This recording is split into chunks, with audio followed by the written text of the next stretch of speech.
Tama na, Kuya Joseph. Okay na ako. Patawarin mo na siya. Oh, si Linda ba yun? Sinong kasama niya? Si Linda ba yun? Si Linda? Bakit sila magkasama ni Ethan? Itong bruhang si Linda. Ang kapal niya para agawin si Ethan. Hindi, sa akin lang siya. Pagtapos ko mag-aral, siya ang pakakasalan ko. Hi, Ethan. Kumusta? Ilang araw na akong... Sige. Bye-bye.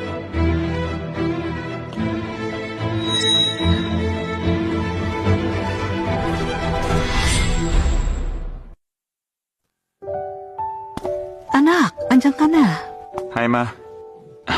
May party daw ang mga Louie sa kabila para sa anak nila. Iniimbita nila lahat tayo. Ayokong pumunta. Bakit? Sabihin mo, natakot ka na ba kasi kinukulit ka nung anak nilang babae dati? Napagtripan yung anak nyo ng baliw na babae. Ayos ba yun? Sobra ka. Pero iho, balita ko. Very talented daw talaga yung biological na anak nila. Nung pumunta ako sa school, naka 700 points daw sa exam yung bata. Ibang klaseng bata yon. Baka yung party para siguro i-celebrate siya. Pupunta na ako. Sige. Akala ko ba ayaw mong pumunta kanina? Ano? Sigurado ka na? Alam mo, pansin ko ang dalas ng pag-uwi ni Ethan. Akala ko nung una kasi namimiss niya tayo. Yun pala, madalas inaatid yung dalaga sa kapitbahay. Yun ang tunay na rason. Hindi pala tayo. Totoo ba yun, anak? Ikaw tsaka yung dalaga ng mga Louis? Akala ko pupunta kayo sa party. Magbibihis lang ako.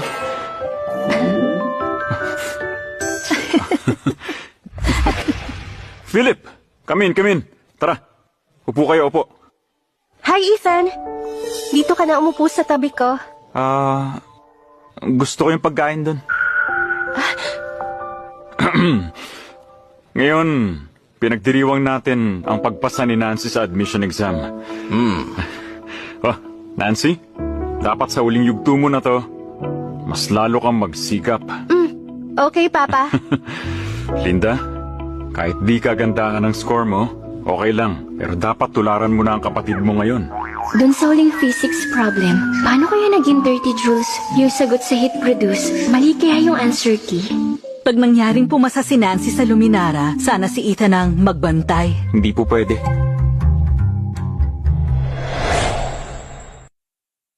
Kung pumasa man siya,